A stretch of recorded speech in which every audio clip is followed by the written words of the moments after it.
Hey all, and welcome to Inside the Mind of a Trophy Hunter, Episode 2, where we are going to assess one of the hardest fights in the Hall of Gods in Hollow Knight itself, Floorless Markoth Radiant.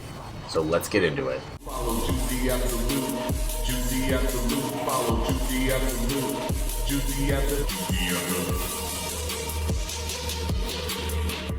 At the beginning of this fight, all I wanted to do was pogo off his head about 6 to 7 times, and then gather my positioning afterward on a platform that was not near him, anything to avoid where he was at the time. And then what I do next is focus on the arrows coming at me, keep him away from me, and anytime he does the circulating motion with his shield, afterward I go in and hit him. Any opportunity that I find to hit him, I'll usually find one opportunity in between, but the first phase is always about simply hitting him with my nail arts after every circulating motion. The charms that I used in this fight were Long Nail, Mark of Pride, Soul Catcher, and Soul Eater. I'll tell you why I took Quick Slash out and I replaced it with some Soul Charms. When you're fighting against a floorless Markoth and you only have small platforms to go off of, little did I realize I was only hitting him one time before I had to get away and appear in the defensive position again and just wait for my opening. Quick Slash wasn't going to do anything, and I decided to gain Soul instead in this fight because in the second phase, all you're going to want to use is Soul. As you will see later, I will run out of Soul and I will have to hit him at some point. In this fight, I'm always moving from platform to platform. I'm pretty much making a circle, a clockwise, counterclockwise circle, almost all the time. But if he's not moving towards me, I stay still. And yes, there were times in this fight when I was absolutely petrified that I would get hit, but I knew I had to play offensive and risky to completely demolish this guy. You can't just win it, you have to completely demolish him. In a floorless room certainly doesn't help you. I choose to demolish him. But in the meantime, here I am dodging arrows and looking for any opening to hit him. When he has 2 shields, it's really complicated to get in. So this is the reason why I used the charms that I did and why I took Quick Slash out and I replaced it with Soul Catcher and Soul Eater. So my mind is completely focused in on this fight, and the one major thing that a lot of people may not take advantage of is the fact that you're going to die a lot in this fight. And so I went for a lot of risky things, but I think that actually helped me in the long run, even though I died hundreds upon hundreds of times in this fight.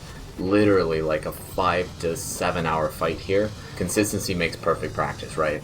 And eventually developing a strategy and going for the risky movements that I did actually helped. Rather than playing the defensive, I went on the offensive a lot in this fight. I broke it into small pieces. The first phase we do this, the second phase we do this, and when he does this move, when he gets closer to me, I head to another platform, etc. So if you learn to break it down, if you certainly understand the fight over time, upon hours, you're going to understand the fight and you're going to be able to do this perfectly. It might be one time out of 3,000, but at the end of the day, all you need is one. Remember, it's video games, so all you need is one in most cases to unlock permanence, aka a trophy. And so the second phase begins. Now all I'm going to use is my soul towards him until I can't anymore. So in the second phase of this fight, there is a lot of time when I am not doing anything and maybe not even hitting him in between his phases of staying still and moving around. I'm literally just moving around and it's just waiting for an opening. It's just being as patient as you possibly can in this fight, because this fight, if there's one fight in Hall of Gods next to the Radiance, this one, hitless, will test your patience like none other. And when he stops to stay still and circulates his shield around him, and the shield gets larger and larger as it circulates, the one thing that I would usually take advantage of in this fight is to heal. But in this instance, I took advantage to either try and diminish his health with soul, or to simply just get away on the walls and wait for him to become vulnerable directly after the attack. So directly after the attack, the arrows are not shooting at you, so you have an opening to hit him very quickly with nail arts before the arrows begin to show up on the screen. So that's really what I contemplated as well. Anytime that he got close to me, I would just travel to another platform and simply just watch the arrows. Watch where he is, make sure he's nowhere near me so I could focus on one thing at once. And like, you can't even get mad at the screen because this guy actually looks really, really freaking cool in everything that he does. But Markoth is just the coolest boss in this game. This might be the hardest fight in the Hall of Gods. So my main strategies for this fight were to hit him when he had one circulating shield around him, and to continually use that nail arts that we have that we never remember we ever got in the first place. I decided to use the nail arts for every hit in the first phase. When you break down this fight is not about multitasking, it's about breaking down every little single hit. Either I'm focusing on Markoth or I'm focusing on the arrows. There never comes a time in this fight, so long as I've mastered it, when I focused on both at the same time. Oh, and I just remember after this fight, I didn't even pop off or anything like that. I was excited on the inside, and all I could do was just dip my head down and put my hand over my head like this and just shake it off, because my mind was boggled at this point, the fact that I did it. It's been so many attempts, and I'll show the attempts after this video here, just so you can see how many times that I actually died from this. But thank you for watching. I'm Juicy Absolute, Trophy Hunter, most positive stream on Twitch. Feel free to subscribe, drop a like on this video, and we'll see you in the next positive video. Stay juicy, stay happy, stay humble, and most importantly, stay positive. We'll catch you next time.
Most popular stream on the platform. You want a satisfying stream? I'd say we are the norm. It's time to make it great. It's time to brainstorm. Now watch us juicy young wise. It's time to transform.